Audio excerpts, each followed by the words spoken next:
Hi viewers, welcome to our channel. ప్రస్తుతం మనతో పాటు సీనియర్ జర్నలిస్ట్ దాము బాలస్వామి వారితో మాట్లాడదాం. నమస్కారం సార్. నమస్తే. సార్, షర్మిల గారిని రాహుల్ గాంధీ గారు మొన్న వచ్చినప్పుడు షాక్ ఇచ్చారు అని చెప్తున్నారు సార్. అసలు రాహుల్ గాంధీ గారు ఏం షాక్ ఇచ్చారు? అలాగే ఏపీలో చూసుకుంటే కాంగ్రెస్ పార్టీని పెద్దగా ఎవరు పట్టించుకోవడం లేదు. అందుకోసమే రాహుల్ గాంధీ గారు షర్మిల గారిని మందలించారని కూడా వార్తలు వస్తున్నాయి సార్. దీంట్లో నిజం ఎంతుందంటారు సార్? అంటే మందలించాడో లేదో మనకి చూసిన వాళ్ళు చెప్పలేదు కాబట్టి తెలీదు. బట్ జనరల్గా వాతావరణం చూసినప్పుడు నిన్నేం జరిగిందనేది చూస్తే రాహుల్ గాంధీ వచ్చాడు, వైఎస్ఆర్ ఘాట్ దగ్గర నివాళి అర్పించాడు. దాని తర్వాత కడపలో సభ పెట్టారు, ఆ సభలో మాట్లాడాడు. ఆ సభలో మాట్లాడుతూ వైఎస్ఆర్ రాజీవ్ గాంధీ ఇద్దరు చాలా మంచి ఫ్రెండ్స్ అని చెప్పారు. అట్లాగే నాకు మెంటరు, పొలిటికల్ మెంటరు, నాకు నేను చేసిన భారత్ జోడో యాత్రకి ఇన్స్పిరేషన్ వైఎస్ఆరే. ఎందుకంటే ఆయన పాదయాత్ర చేసినప్పుడు నాకు చెప్పాడు, పాదయాత్ర చేస్తే ప్రజలతో మనకి ప్రత్యక్ష సంబంధాలు ఏర్పడతాయి, ప్రజల కష్టాలని మనం దగ్గరుండి చూడగలుగుతాము. ఎందుకంటే బయట ఉంటే మనకి వేగ్గా మాత్రం ఉంటుంది, కానీ పర్టికులర్గా మనుషుల్ని చూడడం వల్ల, వాళ్ళ కష్టాలని మనం వినడం వల్ల మనకి చాలా నాలెడ్జ్ వస్తుంది, ప్రజలకు సమస్యలకు సంబంధించి మనకి ఫస్ట్ హ్యాండ్ ఎక్స్పీరియన్స్ వస్తుంది అనేది ఆయన నాకు చెప్పారు. ఆయన ఇన్స్పిరేషన్తోనే నేను భారత్ జోడో యాత్ర చేశాను అనేది చెప్పాడు. రెండవది, తాము అధికారంలోకి వస్తే ఆంధ్రప్రదేశ్కి ఏం చేస్తామనేది చెప్పాడు. దాంట్లో ప్రధానంగా ప్రత్యేక హోదా 10 ఏళ్ల పాటు ఆంధ్రప్రదేశ్కి ఇస్తాము, అది మేము ఇంతకుముందు కూడా చెప్పాము, దానికి కట్టుబడి ఉంటా ఉన్నాడు. అట్లాగే విశాఖ ఉక్కును ప్రైవేటు పరాన్ని ఆపుతామని చెప్పాడు. తర్వాత పోలవరాన్ని పూర్తి చేస్తామని చెప్పారు. తర్వాత అమరావతిని ఉంచుతామని చెప్పారు. తర్వాత కడప ఉక్కు ఫ్యాక్టరీని, స్టీల్ ఫ్యాక్టరీని నిర్మిస్తామని చెప్పాడు. ఇటువంటి హామీలు ఆయన ఇచ్చాడు. దాని తర్వాత ఇక్కడ బీజేపీ బి టీమే ఉంది. బీజేపీ అంటే ఆల్రెడీ షర్మిల చెప్పినట్టుగా బి అంటే బాబు, జే అంటే జగను, పి అంటే పవను. సో బీజేపీ అంటే బాబు, జగను, పవను అనేది ఆయన కూడా చెప్పాడు. సో ఈ 3 పార్టీలు కూడా బీజేపీకే ఊడిగం చేస్తున్నాయి, బీజేపీని ప్రశ్నించట్లేదు. బీజేపీ వల్ల రాష్ట్రానికి అన్యాయం జరిగింది. సో షర్మిలకి మీరు ఓట్లేసి గెలిపించండి, కాంగ్రెస్ పార్టీని అధికారంలోకి తీసుకురండి అనేది ఆయన ప్రధానంగా పిలిపించాడు. సో కాంగ్రెస్ 22 చోట్ల అక్కడ ఎంపీగా పోటీ చేస్తుంది, ఇంకొక 3 చోట్ల లెఫ్ట్ అభ్యర్థులు పోటీ చేస్తున్నారు. సో ఇప్పుడు ఈ క్రమంలో ఏంటంటే ఆ సభకి పెద్ద వందల సంఖ్యలో కూడా రాలేదు జనం అనేది కూడా రిపోర్ట్ అవుతుంది. సో ఏదేమైనా అది ఫ్లాప్ అయిందని చెప్తున్నారు. సో జనాల్ని సరిగ్గా సమీకరించలేకపోవడం, అట్లాగే ఓవరాల్గా Sharmila functioning of the party అంటే ఇక్కడ మనకు చూస్తే రేవంత్ రెడ్డి చాలా అగ్రెసివ్గా పొలిటికల్ బ్యాటిల్ చేశాడు. ఆయన పర్సనల్ బ్యాటిల్ కాదు, నిజానికి పర్సనల్గా ఆయన చాలా అవమానాలకు గురయ్యాడు. ఆయన్ని అర్ధరాత్రి 12 గంటల తర్వాత ఇంటి నుంచి ఎత్తుకు రావడం కావచ్చు, వాళ్ళ కూతురు పెళ్ళికి కూడా పోనీని పరిస్థితి కావచ్చు, జైల్లో ఉండి కోర్టు పర్మిషన్తో కొన్ని గంటలు రావడం కావచ్చు, ఇలాంటివి చాలా పర్సనల్గా కూడా చాలా అటాక్ చేశారు, కేసులు పెట్టారు ఆయన మీద. అప్పట్లో టీవీ ఛానళ్ళలో విపరీతంగా అతని మీద నెగిటివ్గా కబ్జాదారని అదని ఇదని చేయించారు. అయినప్పటికీ రేవంత్ రెడ్డి అంటే పొలిటికల్ బ్యాటిల్ ప్రధానంగా అటాక్ చేశాడు. దాని ఫలితం కనబడింది. ఇక్కడ చూసుకున్నప్పుడు ఈమె పొలిటికల్ బ్యాటిల్ చేయాలి. పొలిటికల్ బ్యాటిల్లో ఏముండాలి, జగన్ని పొలిటికల్గా ప్రధానంగా అటాక్ చేయాలి. నాకు పర్సనల్ విషయాలు నాకు అనవసరం, నేను పర్సనల్ విషయాలు మాట్లాడను, నాకు ఈ రాష్ట్రం ఇంపార్టెంట్, ఈ రాష్ట్రానికి సంబంధించి నేను అతన్ని ఒక పొలిటికల్ పార్టీ హెడ్గా చూస్తున్నాను, నా అన్నగా చూడట్లేదు అన్న నెరేటివ్ తీసుకెళ్ళుంటే ఆమెకి మైలేజ్ వచ్చిండేది. అట్లాగే ఆమె విమర్శించేటప్పుడు నేషనల్ లెవెల్లో కాంగ్రెస్ పార్టీకి బీజేపీ ప్రధాన శత్రు కాబట్టి ఇక్కడ కూడా బీజేపీ కూటమిని కూడా ఆమె గట్టిగా విమర్శించాలి. ఈ 2 పనులు చేయకుండా ఆమె ఏం చేసిందంటే మొత్తం కాంగ్రెస్ పార్టీని కుటుంబ పార్టీగా మార్చేసింది.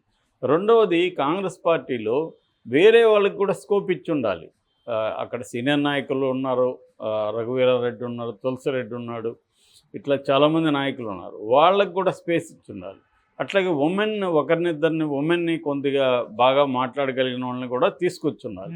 అంటే కాంగ్రెస్ పార్టీ పోరాడుతుందన్న విషయాన్ని పక్కన పెట్టి షర్మిల జగన్ వీళ్ళిద్దరి మధ్య ఏదో గొడవ అయింది.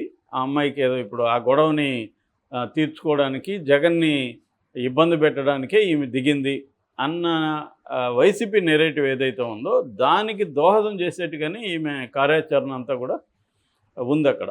అది ఓకే. మేజర్ షర్మిల చేస్తున్న తప్పు ఏంటంటే ఆమె ఒంటెత్తు పోగడు అంటారు కదా, ఒంటరి ఆమె ఏమీ ఎస్టాబ్లిష్డ్ లీడర్ కాదు. ఎస్టాబ్లిష్డ్ లీడర్ కానీ పోనీ ఆమెకేమన్నా కరిష్మా ఏమన్నా ఉందా పవన్ కళ్యాణ్ లాగా, అట్లా కూడా ఏమీ లేదు. ఏమున్నా ఆమె అదేమంటారు లెఫ్ట్ ఓవర్స్ అంటారు, అంటే వదిలేసినాక ఏదైనా ఉంటే ఈమె ఏరుకునే పరిస్థితి అనమాట. చేలల్లో వడ్లంతా తీసుకెళ్ళినాక రాలిపోయింటాయి. సో అట్లాగా వైఎస్ఆర్ లెగసీ అంతా ఈయన కొట్టుకుపోయాడు జగన్. మిగిలింది ఏమైనా ఉంటే దాన్ని లాక్కోవడానికి మాత్రమే ఈయన ప్రయత్నిస్తుంది. అది కాకుండా ఆమె పార్టీని ప్రొజెక్ట్ చేస్తుండాలి. అంటే పార్టీని ప్రొజెక్ట్ చేయడం అంటే కాంగ్రెస్ పార్టీ ప్రధాన అజెండా ఏంటి, కాంగ్రెస్ పార్టీ ఏంటి, కాంగ్రెస్ పార్టీని చేస్తున్నప్పుడు మిగతా నాయకులను కూడా రంగంలోకి దించడం, ఇంకొంత ఒకరిద్దరిని స్త్రీలను తీసుకొని ఉండడం, ఈ పనులు చేయకుండా ఒంటెత్తు పోగొడుతూనే బిహేవ్ చేస్తుంది. దానివల్ల అందుకని బిగినింగ్లో మనకి చాలాసార్లు మనం కూడా చెప్పుకున్నాం, ప్రియాంక రాబోతుందంట, ఖర్గే రాబోతున్నాడు, రాహుల్ రాబోతున్నాడు, సిద్ధరామయ్య వస్తాడు, డీకే శివకుమార్ వస్తాడు, రేవంత్ రెడ్డి వస్తాడు, సునీల్ కనుగోలు స్ట్రాటజిస్ట్ వస్తున్నాడు. ఈ బిల్డప్లంతా బిగినింగ్లో పడ్డాయి. తీరా చూస్తే మెల్లమెల్లగా తుస్సు అయిపోయింది. ఈమె ఎంతసేపు సునీతను పక్కన పెట్టుకొని ఎంతసేపు జగన్ వివేకానంద రెడ్డి హత్య ఇది తప్ప వేరే విషయాలు లేవు. ఇది మేజర్ ప్రాబ్లం. అంటే కాంగ్రెస్ పార్టీగా ఇప్పుడు షర్మిల లేకపోతే కాంగ్రెస్ పార్టీ ఇలాగే బిహేవ్ చేస్తుందా? అక్కడ షర్మిల లేదనుకున్నాం, కాంగ్రెస్ పార్టీకి ఇంకొక నాయకుడు ఉన్నాడు, అప్పుడు ఇది ఎట్లాగే ఇదే వివేకానంద రెడ్డి హత్య మెయిన్ ఇదవుతుందా? ఇదే జగన్ మీద తన వ్యక్తిగత పోరాటం మెయిన్ అవుతుందా? అప్పుడు అవ్వదు కదా. అలాగే ఈమె కూడా చేస్తుండాలి. అది చేయకపోవడం వల్ల ఏమైందంటే వ్యక్తిగత స్థాయికి ఇది అయిపోయింది. దాంతో జగన్ కూడా ఈమె పొలిటికల్ యాంబిషన్ని నెరవేర్చలేకపోయాను కాబట్టి ఈమె నాకు యాంటీగా మారింది, దాన్ని చంద్రబాబు రేవంత్ రెడ్డి పెట్టుకున్నారు అన్న ఒక నెరేటివ్ తీసుకున్నారు. దానికి తగినట్టే ఈమెను విపరీతంగా తెలుగుదేశం మీడియానే హైప్ చేసింది విపరీతంగా. సో దీంతో ఏమైపోయిందంటే కాంగ్రెస్కు ఒక సపరేట్ ఎంటిటీ కోసం షర్మిల ట్రై చేస్తుంది అనేది పోయేసింది కంప్లీట్గా. అసలు కాంగ్రెస్ పార్టీ అనే కాన్సెప్టే పోయింది. సో ఇది కాంగ్రెస్ పెద్దల్ని ఇబ్బంది పెడుతుంది. వాళ్ళు ఎందుకు ఈమెను తీసుకొచ్చారు? ఈమె కరిష్మా ఉందని కాదు, వైఎస్ఆర్ లెగసీ ఉంటుంది, ఈమె కొంత వైఎస్ఆర్ లెగసీని కొద్దిగా మనం తీసుకుంటే కొంత బతికిస్తుంది కాంగ్రెస్ పార్టీని అనేది కదా వాళ్ళ ఉద్దేశం. ఇక్కడ ఆ ఉద్దేశం నెరవేరినట్టు కనబడలా. కనీసం నెరవేరుతుందో లేదో పక్కన పెడితే కనీసం ఆ వైపుగా ప్రయత్నించాలి కదా. సో అంటే మామూలుగా డైరెక్షన్ ఈజ్ వెరీ ఇంపార్టెంట్ అంటారు పొలిటికల్ పార్టీలు. నువ్వు ఏ డైరెక్షన్లో వెళ్తున్నావు అనేది చాలా ఇంపార్టెంట్. ఈమె డైరెక్షన్ అనేది రాంగ్గా వెళ్ళిపోయింది. అందువల్ల ఎక్కడికి కదలకుండా ఒకచోట ఉన్న ఫీలింగ్ వచ్చింది. అసలు కాంగ్రెస్ పార్టీ ఊరికే నాయిస్ తప్ప సౌండ్ లేదు. సౌండ్ వేరు, నాయిస్ వేరు. ఇటువంటి ఒక కలగాపులగమైన ఒక నాయిస్ లాగా ఆమె అయిపోయింది. ఒక జోరీలాగా మీడియాలో ఇది చేస్తుంది తప్ప ఈమెకు కేఏ పాల్కి పెద్ద తేడా లేదు. సో అంత తప్ప ఇంకేమీ జరగలేదు. ఇదేదో మెలోడ్రామా లాగా అయిపోయింది వీళ్ళది. సో ఆ మెలోడ్రామా రాజకీయాలని ఈమె తీసుకొచ్చింది. సో ఖచ్చితంగా మందలించారో లేదో మనకి చెప్పలేం, కానీ ఖచ్చితంగా వాళ్ళు అప్సెట్ అయ్యే అవకాశం అయితే కనిపిస్తుంది. అప్సెట్ కాకపోతే వాళ్ళు కేంద్రీకరించి ఉండేవాళ్ళు కదా, ఎంతో కొంత ఇక్కడ మనకి మెరుగుపడుతుంది అని చెప్పి. అటువంటి కేంద్రీకరణ జరగలేదు ఇక్కడ.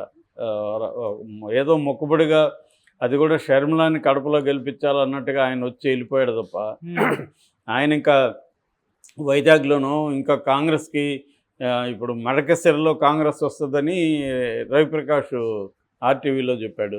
కనీసం అట్టాడితే ఏదైనా బలమైన 1-2 నియోజకవర్గాలు గుర్తించి ఎమ్మెల్యేగా అక్కడన్నా రాహుల్ గాంధీనో ఖర్గేనో ఎవరో ఒకరు పెట్టుండొచ్చు కదా మీటింగు.